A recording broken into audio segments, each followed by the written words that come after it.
প্রথমে আমি কেটেছি আলু, টমেটো, কাঁচা লঙ্কা আর এগুলো সব কেটে রেখে দিয়েছি।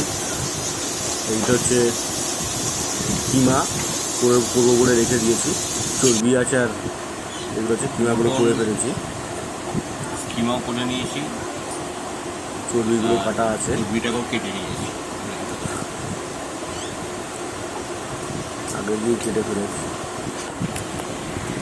এখানে যে প্রেশার নিয়েছি, প্রেশারের মধ্যে এঁচোড়, আলু আর মাংসটা, কুচনো মাংসটা এর মধ্যে দিয়ে দিয়েছি। দেখুন কিমাগুলো দিয়ে দিয়েছি। এগুলো একবারে হলুদ আর নুন দিয়ে সেদ্ধ করতে দিয়ে দেবো। এবার নিয়েছি টমেটো, কাঁচা লঙ্কা আর একটু অল্প পেঁয়াজ, এগুলো একবারে পেস্ট করে ফেলবো। যে পেঁয়াজগুলো দিলাম,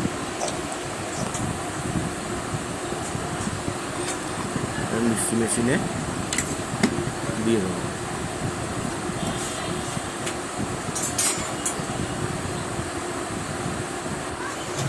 তেলটা গরম করতে দিয়েছি, ততক্ষণ এখানে সেদ্ধ হচ্ছে এঁচোড় আর আলু আর মাংসটা।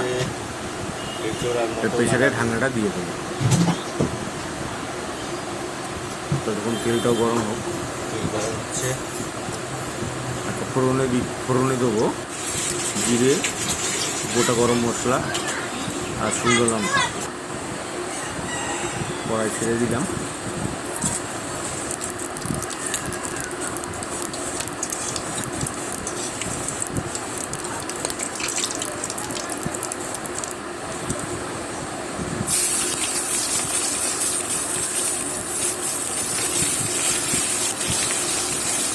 লাল লাল করে ভেজে নেবো ভালো করে পেঁয়াজটাকে।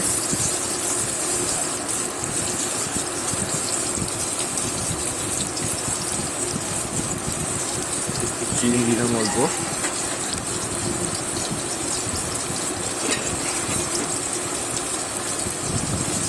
এবং চিনি দিতে হালকা একটু লাল লাল হয়ে গেছে। এবার দিলাম ওই টমেটো পেস্ট, কাঁচা লঙ্কা আর পেঁয়াজটা। এবার নিয়ে একটু ভালো করে নিয়ে নেবো।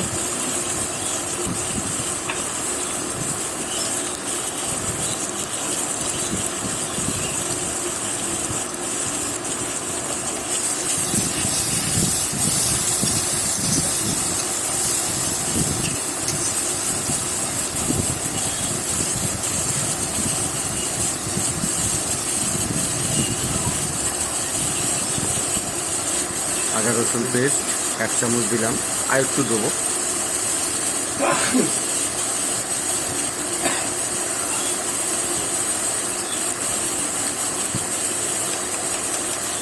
এবার ভালো করে যতক্ষণ না আদা রসুনের কাঁচা গন্ধটা যতক্ষণ না যায়।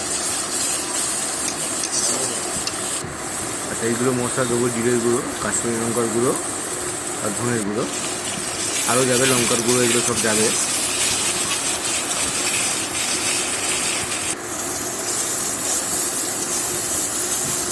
হলুদ গুঁড়োটা দিয়েছি, দেখুন সাইডে লেগেই আছে। হলুদ গুঁড়ো, লঙ্কার গুঁড়ো এগুলো আগে দিয়ে দিয়েছি। এবার ভালো করে মশলাটা কষে নেব।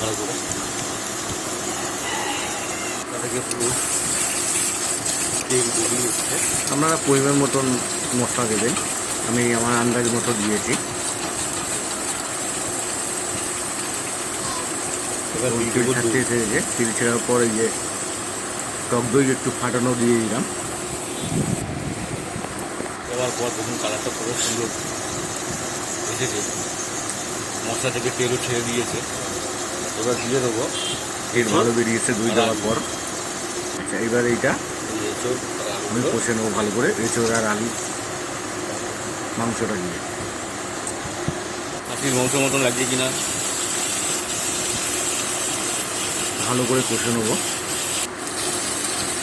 এবার দেবো মাটনের চর্বিটা, মটনের চর্বিটাও দিয়ে দিলাম, দিয়ে ভালো করে কষে নেব। এটা দিয়ে ভালো করে এবারে কষে নেব।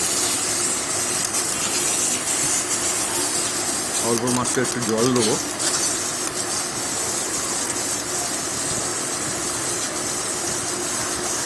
একটু কড়াই ঢাকা একটু ঢাকা দিলাম, জলটা একটু পরে দিচ্ছি।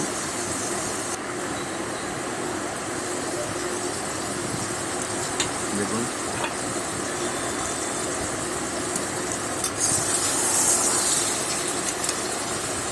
অল্প জল দিয়েছিলাম, ওটা দেখানো হয়নি।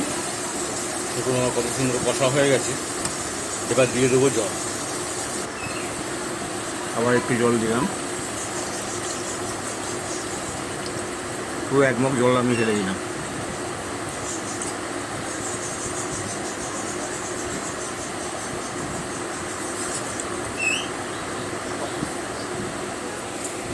আপনারা পরিমাণ মতন জল দেবে। এবার দেবো মিট মশলা। মিট মশলা দিলাম, মিট মশলা দিয়েও এটা ভালো করে এবার ফুটিয়ে নেব। দেখুন আমার তরকারি কালারটা কত সুন্দর এসেছে। এইভাবে গরম ভাত দিয়ে রাত্রিবেলায় পরোটা রুটি দিয়েও খেতে পারে।